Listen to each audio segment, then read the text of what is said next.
Oke, Bismillah. Assalamualaikum warahmatullahi wabarakatuh.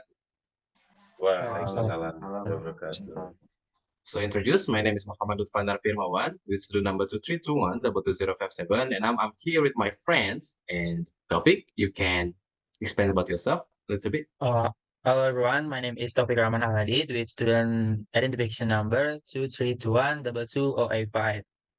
And this is my friend Panzi. All right, my name is Muhammad Panzi Megantara with students number 2321 22102. And move to my friend Adriano. Yes, that is me, Adriano Satrio wiyadi. My student number is 232122093. And I'm from class A. And then there's my friend Ibnu. Hello everyone. My name is Zein with my student number 232122151. I am from class A. All right. Thank you, friends, for explaining yourself or describing about your name. And now move on to the presentation. So, guys, we are here to explain about what is the genre of explaining. Okay, first, I'm going to be the presenter, and I will explain about what is the explaining.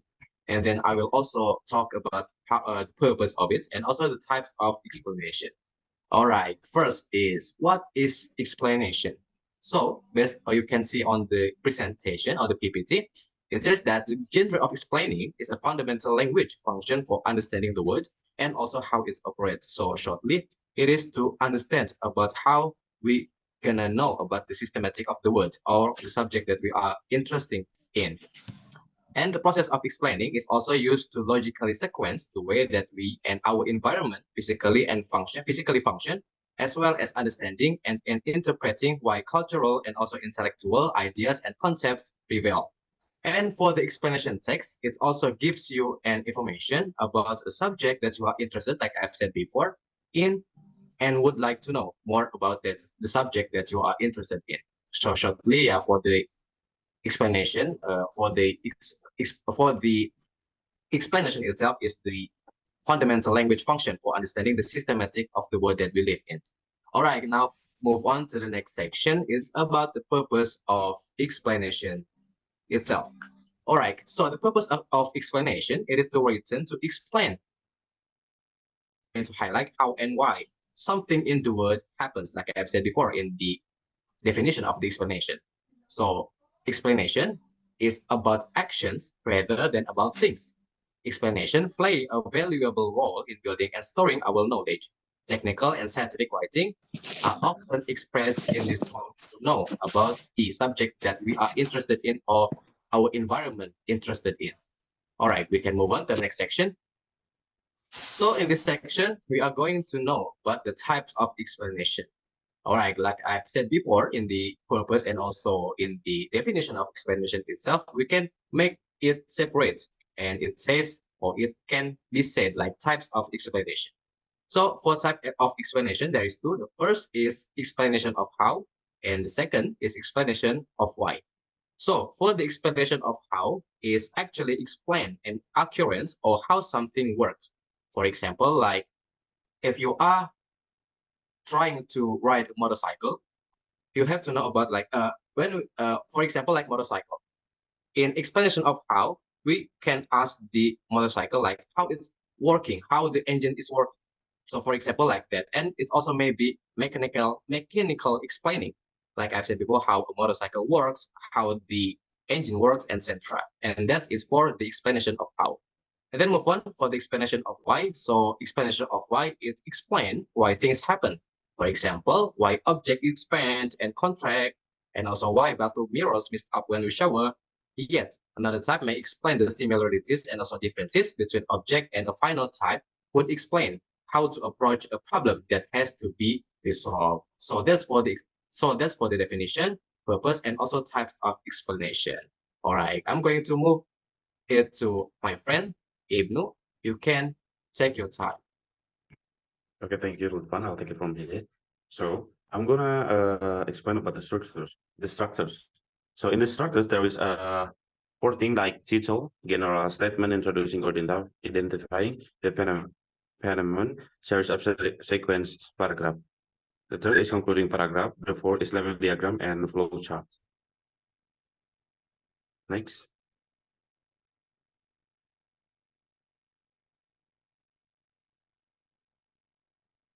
Okay, for instruction number 2 is like an explanation that usually start with a statement that introduces the subject or topic the reader, such as lots of animals like hedgehogs, bear, and mice hibernate during winter.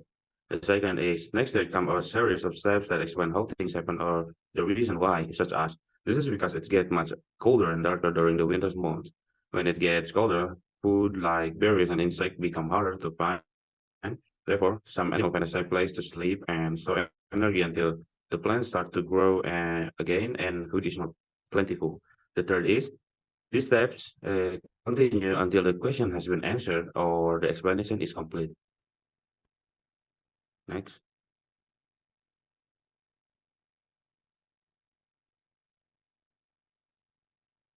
So now we move on to language features. There is some of language features. The first thing is use of present tense. The second use the complex noun group to build detailed description. The example like the enormous expanse of arid land, the rampaging, threatening river. The third is use of abstract nouns. Example like heat or earthquakes.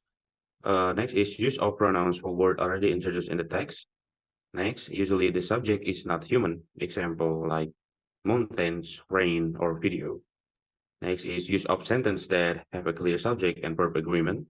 And next is use of action verb to explain cause, explanation like started from. And the last is use of adverbial of time and place to tell where and when action occurred. Example, it is to be found in North America. So that's all my section. It will be continued by my friend Panzi. Right. Thank you. And I'm gonna explain about language features number 2. So use of connectives to link time sequence in a cause and effect sequence. For example, first, then, after, finally. So as a consequence. The second one is use the passive portion nominalization to link the events through cause and effect. And then the third one is use of time conjunction. For example, when asked to sequence and link events and to keep the text flowing. Placing of this conjunction first in the sentence in order to focus the reader's attention. For example, when he reached the summit of the mountain, he felt exhilarated. Uh, and the fourth one is use of technical terms of word change about the subject. For example, a spider falls into the family of arachnids. Move on to the next slide.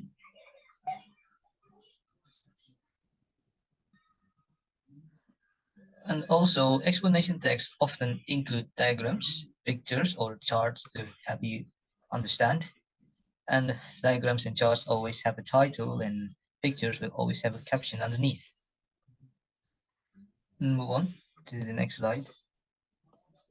All right, so is text sample explaining how when Beryl the lollipop lady sees children who wants to cross the road, she holds up her stop sign and then walks to the middle of the crossing and stands there until all the children have crossed. Now all those underline is use of present tense and action verb, and then the red one is the use of conjunction of time, and then the use of connective, uses of adverbial, uses of complex noun. All the words it's been classified. You can see there the way the typing is different from any other. Next, explaining why. Beryl is a lollipop lady who stops the traffic when she wants to cross. When others see Beryl to stop sign, they know they must stop and allow the children to cross. Next.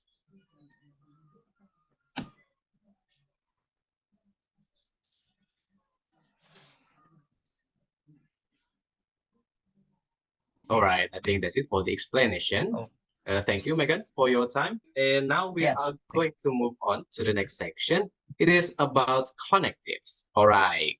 Welcome to our friends, Taufik, and also Adriano. Your time is yours. Taufik, please.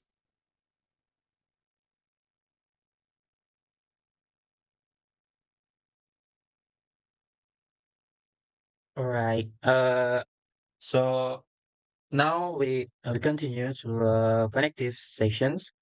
And what is connectives, right? And are the word or phrase that link clauses or sentence to make logical connection between different pieces of information.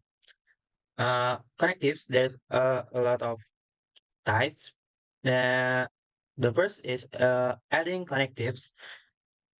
These are used when you want to add an ideas that the same thing ideas and that agree with each other or about the same thing. For example, I like cheese. I also like sausage. And the second, there's sequence connectives. They are used when you want to list ideas in a certain order. For example, I cut cheese. Finally, I cook the sausage. So there's a list ideas in certain order.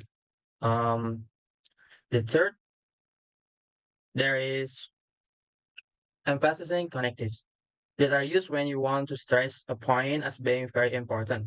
For example, I like cheese, in particular, cheddar. So it's kind of being very important or very clear what kind of cheese you like. The fourth, there is comparing connectives.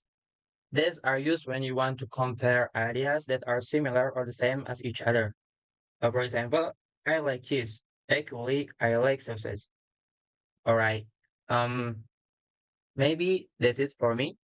And now the five will delivered by Adriano Satrio Wiyadi.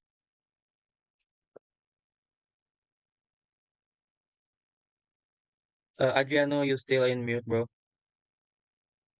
Oh, sorry. All right. So let's just get straight to the point. The fifth is cause and effect connectives. So they are words that are used to show the relationship between two things. Often, this connective is used to show one cause, one effect, and how they are related. As you can see here from the example, I like cheese, therefore I ate the cheese. Or there's another example like he cried because she rejected his confession. Okay, next.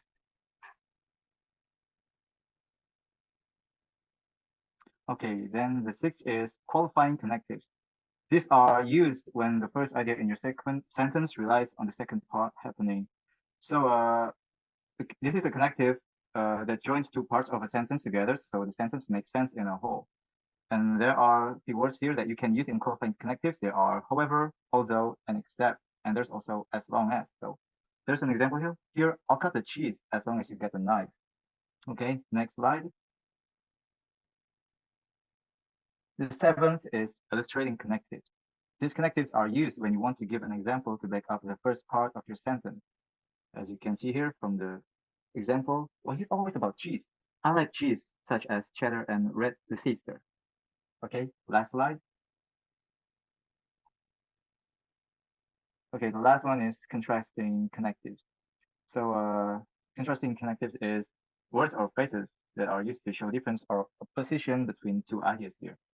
As you can see here from the example, I like cheese. On the other hand, I do not like tomatoes.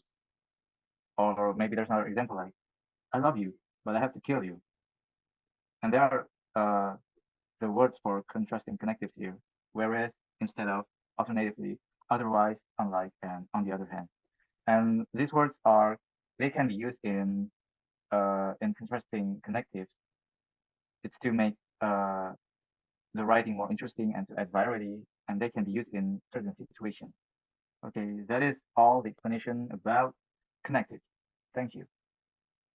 All right. Thank you, Adriano, for the explanation and also topic. And guys, I think that's it because the time isn't enough for me to make a conclusion. If the time is enough for me to make a conclusion, I will explain it to you guys about the conclusion with about explaining and also connectives. And if you guys have any questions, you can write it down on the section below, and you can ask us about the material that you are not understand about. I think that's it from our group. Thank you for knowing us and also for paying attention. Wassalamualaikum warahmatullahi wabarakatuh.